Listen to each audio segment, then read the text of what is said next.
Hello, everybody. Scott Golden here with the Pro Wrestling Logic YouTube channel and the World Class Championship Wrestling Review Series. We move through the continuation of the Texas Stadium event, which took place on the 6th of May. This is the episode airing the 19th of May, 1984. 3 matches here. The biggest match in World Class history, one could argue. Ric Flair and Kerry Von Erich, Texas Stadium, as your center match. But the first opening contest, Chicken Donovan against Hacksaw Butch Reed. I've never really much been a Reed fan. I know I've seen some good matches with him here and there, but program-wise, I just never caught on with him. I did like Doom a bit, but not really a major Butch Reed fan.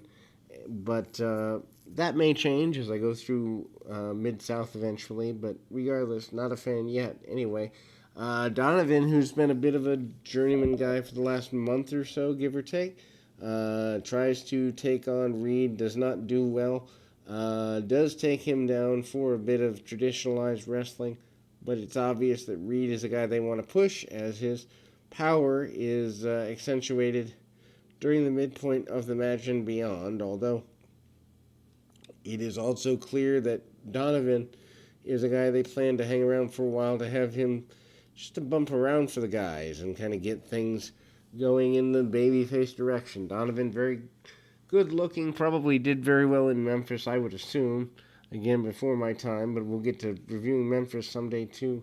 Anyway, but suffice to say, Reed is powerful with almost every move that he executes. That's done obviously by design, and Reed does eventually get the victory. Actually hits a military press slam very high in the air. The match itself, and actually drops Donovan right on his face. Good way to get over as a heel. Going to use that power move and then just drop a guy straight downward, right?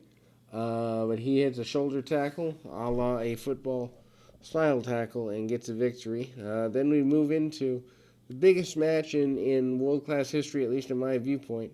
World's champion Ric Flair taking on none other than Kerry Von Erich. Of course, Kerry Von Erich comes out with a robe that says "Win it for David" or something like that. Let me actually go back and check. It's like "Win for Dave" or something like that. But David Von Erich, of course. The reason this Texas Stadium show happens as the memorial to him and the celebration of his life. It says in memory of David is the blue robe that Kerry wears. But anyway, Kerry and Flair have wrestled before, most notably on Christmas night, 1982, and that started the Freebirds and Freebirds and Von Erich's feud. Obviously, almost a year and a half later, the desire for one of the Von Erichs to win the 10 pounds of gold, the NWA Championship, very, very high. This match is to be what you'd expect, although not as long as many other of Flair's matches. You can obviously see Kerry still has some issues, for lack of a better term. Dropkick by Kerry early in the match, series of them actually. And he looks good, but it's also clear that he's not going to go 60 minutes out there, that's for sure. Anyway, the continuation of the contest, and Flair backs Kerry into the ropes, hits shoulder tackles like drive-throughs, and then chops and the like. Kerry a little cagey. One thing I like with him is when he's selling, and I don't even know whether it's like real life selling or actual wrestling selling, but regardless, Kerry does tend to crouch as though he's fearing an offensive maneuver. Real small thing, but an important thing nonetheless. Kerry continues to move through, hits a sleeper on Flair, almost gets the victory that way, but Flair fights his way back. Flair, once again, your NWA Heavyweight Champion, so all eyes of the NWA on him. Flair with a float over suplex and a hook of the leg, and carries out the back door relatively in a hurry, considering the amount of advantage Flair thought he had. Carey does get the Iron Claw hooked in for several minutes. Flair comes back up and manages to get some offense for a little while before being thrown into the opposite corner for the Flair upside down buckle spot. And obviously, Carey does the unthinkable, manages to beat Flair for the World Championship. Before getting there, kicks off of the figure four attempt, and does so a second time, just showing his dominance and everything there. The match may not be as close to over as one would like, but Carey slides into a backslide 1-2-3, holds Flair down in the middle of the ring, gets the victory. And that is a World Heavyweight Championship victory. Kerry Von Erich, your NWA champion, holds it for about a month before dropping it back to Flair internationally. Then this week's main event, Jimmy Garvin and Precious versus Chris Adams and Sunshine.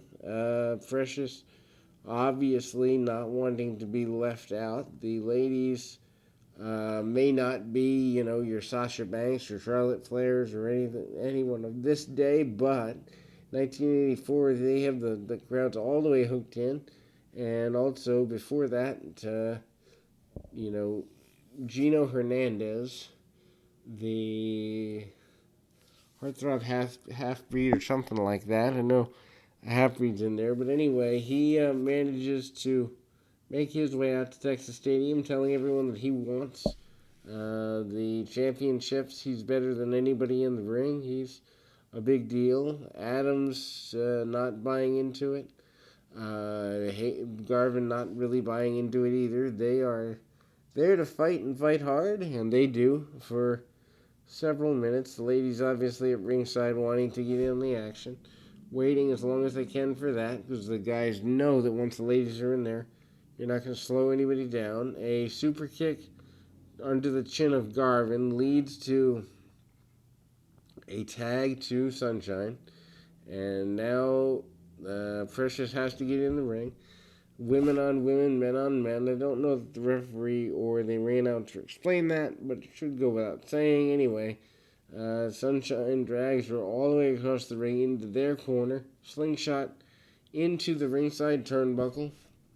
And it's also clear that Sunshine trying to do everything she can to run away. The gentleman back in the ring, and we see a leg drop by Adams. Adams could easily, disregard the ladies and go completely 100% nuts, but the ladies do get in the middle of the ring. They are catfighting around. The match itself is, I wouldn't say stopped, but the referee doesn't quite know what to do with the women, even though he knows he should be paying attention to the guys. Of course, it might be worth it to have a emotionally invested person in one of the women. And Jimmy Garvin holds Sunshine up, allows Precious to hit her several times. This is not to the liking of the fans or the officials when they get caught. Sunshine, though, does come back. Precious sent to the outside and unimpressed. Meanwhile, we miss the finish with the winner being Chris Adams because we're following the women around. Apropos, we do see the referee counting in the corner, but I think the people who cared more about the women's half of the match anyway, Adams and Sunshine, are in fact victorious in the match, and we move to the end of the month of May. Keep your feet on the ground, your mind in the moment.